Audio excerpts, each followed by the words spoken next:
All right, so now we're reviewing. So we're starting with multiplying powers with like bases. Remember, when you have two bases with two exponents, you add your exponents. 3 plus 5 is 8. Or excuse me, dividing powers with like bases, same idea except for multiplication we added, division we subtract. 4 to the 5 minus 2 equals 4 to the third power. Negative exponent. A negative exponent moves that number to the bottom of a fraction, making now the exponent positive, and you can write it as 1 over 3 to the third power, or 3 to the third power would be 3 times 3 is 9 times 3 is 27. Now raising a power to a power. When you're raising a power to a power, one base, two exponents, we multiply those exponents. So 2 times 3 is 6. When we have a more involved one, remember that that has to be distributed to everything in the problem. It is not 3 times 5. It is, remember there's a 1 there. It is 3 to the 1 times 5 power, x to the 4 times 5 power, y to the 7 times 5, and z to the 2 times 5. Write this step out. I want to see it. So 3 to the 5th power, 4 times 5 is 20. 7 times 5 is 35. And then 2 times 5 is 10. Okay, so now when we're talking about raising a quotient to a power, same thing has to happen. We have to distribute that 4. So we have x to the 2nd times the 4 and y to the 3rd times 4. So we're looking at x to the 8th, y to the 12th. Multiplying monomials, we're going to take what we were just doing and apply it here.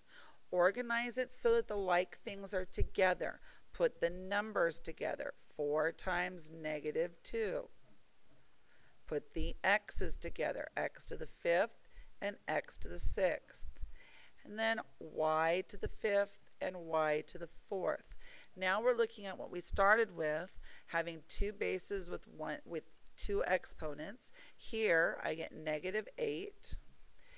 Two bases, two exponents, I add x to the 11th. Two bases, two exponents, I add y to the 9th. All right, dividing monomials. We're looking here. Again, organize them by the stuff that is similar. 8 and 2 are both plain numbers. X's together, y's together. So now 8 divided by negative 2 is negative 4. Remember, when you have two bases and you're dividing, you subtract the exponents. 5 minus 3, 12 minus 10. So I'm left with x to the 2nd, y to the 2nd. Let's look at scientific notation, and I'm going to reference back to the notes that we did before about scientific notation quite a bit. And with scientific notation, we did that in section 5.4. When we're going from scientific notation to standard notation, we're going to be moving the decimal point. And when we move the decimal point,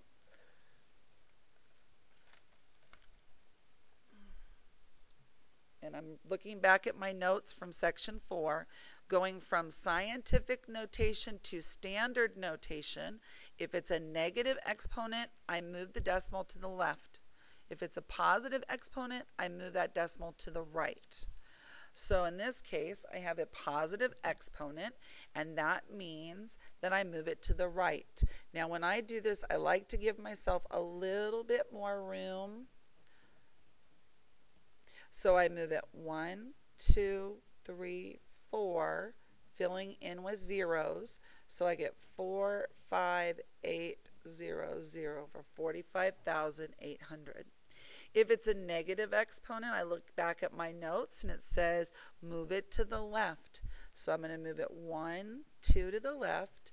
So I get 0.034 or 0.034. Now if I'm going from a number, standard notation, to scientific notation, I'm going to go back and look at my notes again. From standard notation to scientific notation. If you move the decimal to the left, that means it's going to be a positive exponent. If I move the decimal to the right, it's going to be a negative exponent. So with that in mind, I'm looking here.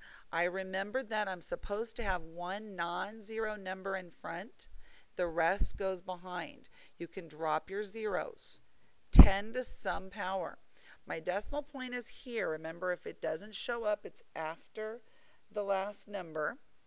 And we move it 1, 2, 3, 4, 5 places to the left. And looking back at my notes, 5 places to the left is a positive 5. Again, non-zero number in front, 10 to some power. I moved the decimal from here to here. That was a 1. 2 moves to the right. That's a negative 2. Now multiplying, we're going to do the same thing as we just finished doing. We're going to collect the things that are similar and multiply. So now 1.1 times 5 and 10 to the negative 8th times 10 to the negative 7th. Bringing together those that are similar makes it easier for us to multiply. 5 times 1.1 would be 5.5 times 10. Remember, 2 bases, 2 exponents I add. They're both negative. I add them and they stay negative. So my answer is 5.5 times 10 to the negative 15. When we're dividing, same thing. Collect the things that are similar.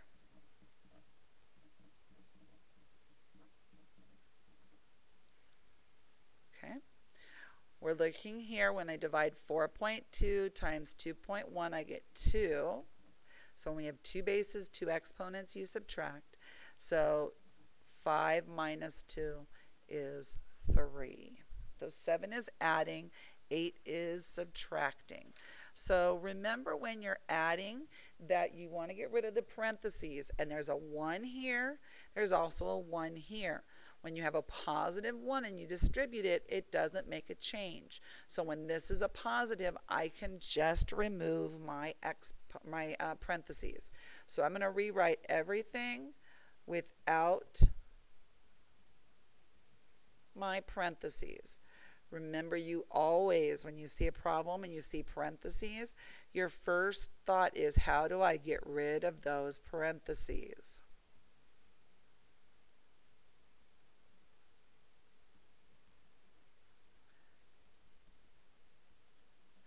Now, if it helped you to highlight your negatives, you might want to do that here as well. You can do it anytime you want if it helps you. So in this problem, I'm going to go ahead and highlight them just to keep my eye on them. Collecting our like terms is our next step.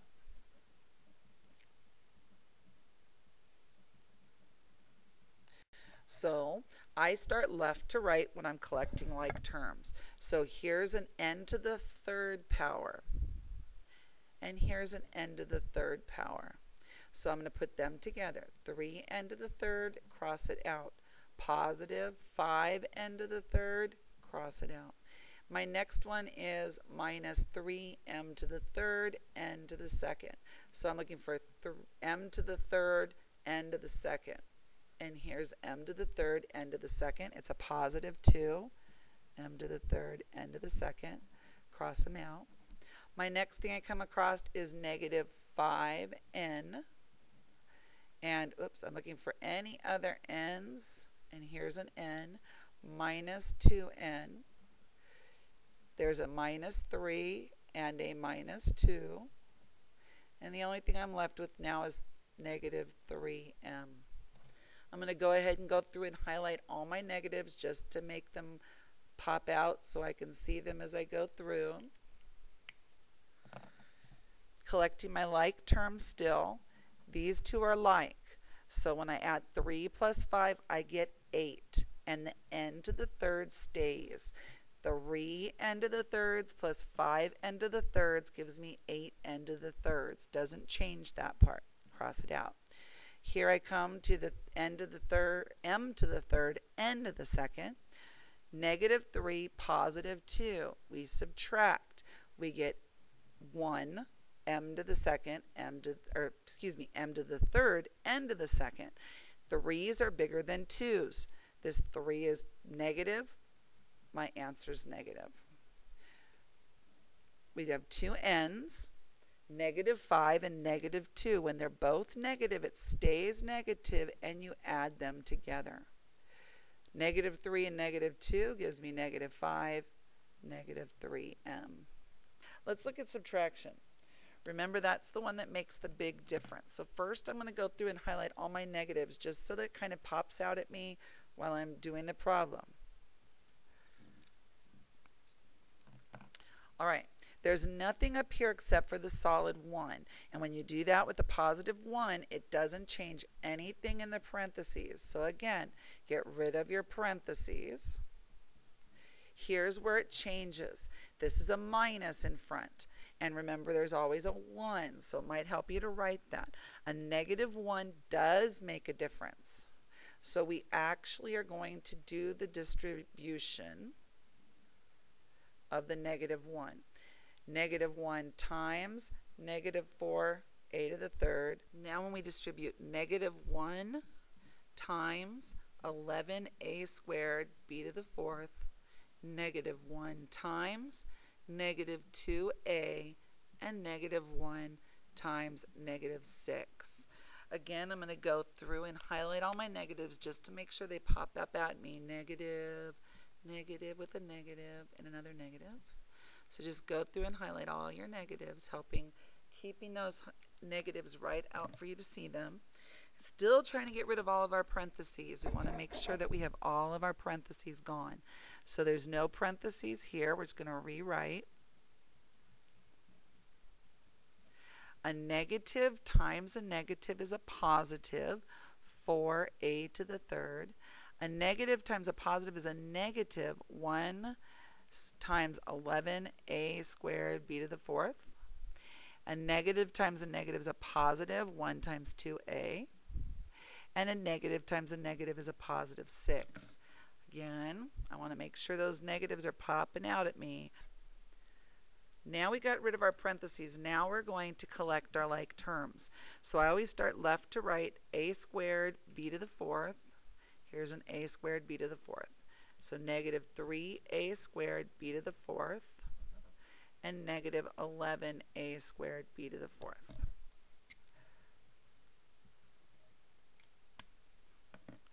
All right, let's cross it out. All right, here's a AB, and we have no other ABs, so we can just write it down. It has no friends. Here's a solid number, no variables at all, and here's one with no variables. And again, I'm going to highlight that negative. All right, here's a to the third. There's no other a to the thirds. And here's a to the first power, and there's no other a's to the first power. So now we're going to continue with our collecting like terms, and we're collecting these two guys right here. They have exactly the same variables. So negative 3 and negative 11 is negative 14a squared b to the fourth. It doesn't change the variable.